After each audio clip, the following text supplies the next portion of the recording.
वजूद ज़न से है तस्वीर कायनात में रंग। औरत चाहे जिस भी रूप में हो, अपना किरदार बेहतरीन तरह से ना सिर्फ निभाती है बल्कि एक बेहतरीन मिसाल भी होती है।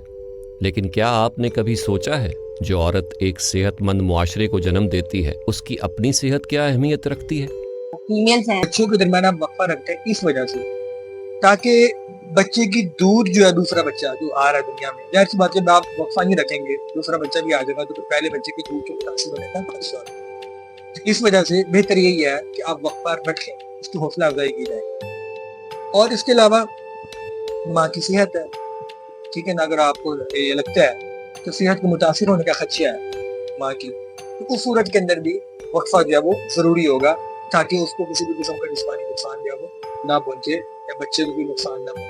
ये मनसूबा बंदी और प्लानिंग इस वजह से ना हो कि जो है हमें बच्चों को खिलाएंगे कैसे, बला तख्तुलू औलादकुम खश्यत इमलाक, अपनी औलाद को मुखलिसी की डर से कत्ल ना करें। इस वजह से खानदानी मनसूबा बंदी इस्लाम में जायज नहीं होगी। हाँ, इस वजह से कि बच्चे की तरबियत को मद्देनजर रखें और वही रज़ाअत का मसला, दूध पिलाने का मसला, इसको मद्देनजर रखें और इस तरह के जो उमूर है जो माँ और बच्चे की सेहत से मुताल्लिक हो, इनको मद्देनजर रखें जो वो ये इस्तेमाल कर सकते हैं इन चीज़ों को, जिससे मुस्तकिल तौर पर कोई नुकसान औरत और मर्द का ना हो। हैं, अगर तो वो किसी ऐसे रूरल एरिया से आ रही हैं जहाँ पे उनको कोई गाइड करने वाला नहीं है या उनके हस्बैंड से उनके सपोर्टिव नहीं है, उनकी फैमिली सपोर्टिव नहीं है, उनको तो इसके बारे में ऐसे पता ही नहीं होता, या किसी को किसी मालूम भी है कुछ मेथड्स के बारे में, इसकी कॉन्ट्रासेप्शन के बारे में, तो उनको इतना डराया जाता है कि वो उसको फॉलो ही नहीं करते। देखिए आप कुरान पाक में वाक़ई तौर पे आयात हैं, अल्लाह ताला फरमा रहे हैं मन वालिदातु युरज़िना औलादहुन्ना हौलैनि कामिलैनि लिमन अरादा अन युतिम्मा रज़ाअ वालिल मौलूदी लहु रिज़्क़ुन व किस्वतुन मिन मालूम,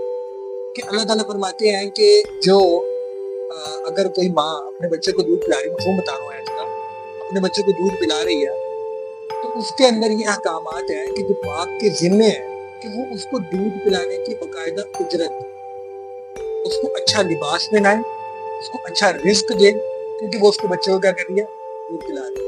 वो अगर तो इस तरह बैकवर्ड एरिया से आ रही है या फाइनेंशियली इश्यूज हैं, अब उनमें तो सबसे पहले न्यूट्रिशनल डेफिशिएंसीज का बहुत रिस्क होता है, ठीक है, उसके बाद जो है उनमें खून की कमी का बहुत ज्यादा रिस्क होता है, और जब मदर बीमार होंगी तो डेफिनेटली बच्चों को कौन देखेगा, और उनकी फैमिली बहुत अफेक्ट होती है। सर्वाइकल कैंसर का रिस्क बहुत बढ़ जाता है, जिसे कहते हैं बच्चे जाने के मुंह का कैंसर।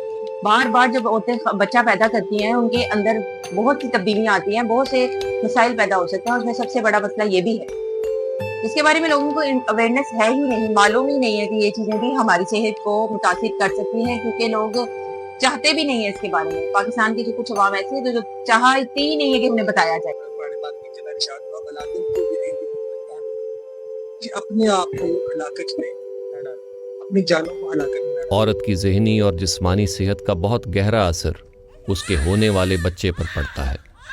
साइकोलॉजिकल इश्यूज तो बहुत ज्यादा होते हैं, और मेंटल हेल्थ प्रॉब्लम तो जब आपके ऊपर इतना बर्डन होगा, फैमिली के प्रॉब्लम है, फैमिली को भी आपने देखना है, आपने अपने और बच्चों को भी देखना है, फिर आप बार बार हर साल प्रेग्नेंट हो रही हैं और हर साल आप बच्चा पैदा कर रही हैं, ना उनको खाने को अच्छा मिलता है, ना उनको कोई केयर करने वाला है, और जो उनके बच्चे हैं उनको भी, पहले बच्चों को भी तो उन्होंने नहीं देखना है, जिसकी वजह से वो साइकोलॉजिकल भी बहुत डिस्टर्ब होती हैं। और हस्बैंड स्पेशली हमारे यहाँ के बहुत से लोग हैं जिनमें डोमेस्टिक वायलेंस बहुत ज्यादा है, इन मसाइल की वजह से खवातीन घर को प्रॉपर टाइम ना दे सकें, उसकी वजह से फिर ये मसले भी स्टार्ट हो जाते हैं। और इसी आयत में अल्लाह ताला के फरमाते हैं ला तुज़ार वालिदतुन बिवलदिहा वला मौलूदुन लहु बिवलदिही, कि ऐसा ना किया जाए कि वालिदा को उसके बच्चे की वजह से कोई नुकसान पहुंचाया जा सके या पहुंचे, या बच्चे को अपनी माँ की वजह से नुकसान। यानी कि अगर औरत कमजोर है, वो दूध पिलाने पर कादिर नहीं है, वो दूध पिलाने की सलाहियत नहीं रखती, तो इस्लाम वाज़ेह तौर पे हिदायत जारी करता है कि वो माँ को पाबंद नहीं किया जाएगा कि वो बच्चे को जो है वो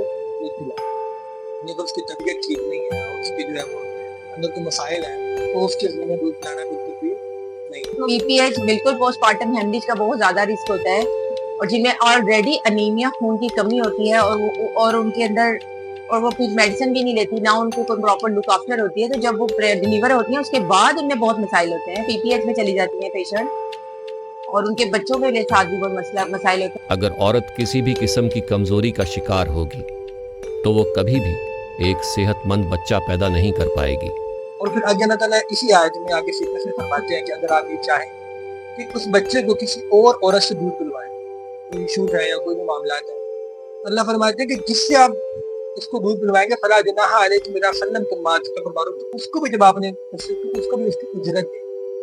یعنی اسلام نے باقاعدہ حکم دیا اس معاملے کے اندر کہ کسی کا ہاتھ نہ مارا جائے، کسی پر زور زبردستی نہ کی جائے اور کسی کو جو وہ نقصان نہ دیا جائے. پاکستان میں جو ہے نا میٹرنل جو ہے موٹیلٹی بہت زیادہ ہے، 15 سے 20% ہے. کیا ڈائٹ لیتے رہی ہیں پوری پریگنینسی میں؟ دودھ وغیرہ، پھل وغیرہ. اس کی وجہ سے آپ کو کوئی کمزوری نہیں؟ کوئی میڈیسن نہیں آپ نے یوز کی؟ نہیں میڈیسن میں نہیں لیتی.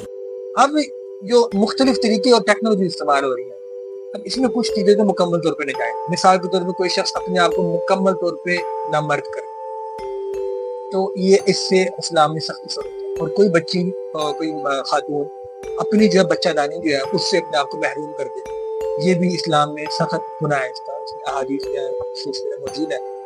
لیکن کوئی ایسا طریقہ اختیار کرنا جس سے جو ہے سیف طریقہ اختیار کرنا کہ جس سے بچہ جو ہے وہ ایسے مسائل بھی نہ ہو کہ انسان مستقل طور پر جو ہے وہ عورت بننے کی صلاحیت، ماں بننے کی، اور مرد جو ہے وہ باپ بننے کی صلاحیت سے محروم نہ ہوتا ہو. اس میں یہ ہے کہ ایسے طریقے اختیار کیے جا سکتے ہیں. اس طرح ٹیسٹ ٹیوب بیبی کے اندر اور جتنی بھی تمام ٹیکنالوجیز اگر ان کے اندر آپ شرعی امور کو مد نظر رکھیں تو کوئی غیر اس میں انوالو نہ ہو رہا ہو اور شرعی حدود کی پامالی نہ ہو رہی ہو تو ان کے جواز کی گنجائش جو ہے وہ موجود ہے. مطلب ایز اے ڈاکٹر ہمارا بھی، ہماری گورنمنٹ کا بھی اور ہماری عوام کا اپنا بھی اس میں بہت رول ہے کہ مل کے اس چیز کو دیکھیں کہ اس کے بارے میں کیا کرنا چاہیے. جو این جی اوز ہیں وہ ان کو بھی ہمیں بھی انہیں سپورٹ کرنا چاہیے، ہمارے لوگوں کو بھی انہیں سپورٹ کرنا چاہیے اور ان کی باتوں کو فالو کرنا چاہیے. یہ مدر کے لیے، اس کی فیملی کے لیے، اس کے بچوں کے لیے یہ سب بہت ضروری ہے اور ایک اچھے معاشرے کے لیے یہ بہت ضروری ہے. عورت کی صحت میں سب سے بڑا کردار بچوں کی پیدائش میں وقفے کا ہے. اسلام اور سائنس کے مطابق بچوں کی پیدائش میں کم از کم 2.5 سال کا وقفہ ہے. پاکستان میں دوران آپریشن اموات کی شرح 20% ہے. یہ خواتین بچے کی پیدائش کے دوران اپنی جان سے ہاتھ دھو بیٹھتی ہیں. پاکستان کے بچوں کو بہترین مستقبل دینے کے لیے ہم سب کو مل کر کردار ادا کرنا ہوگا. صحت مند عورت، خوشحال معاشرہ.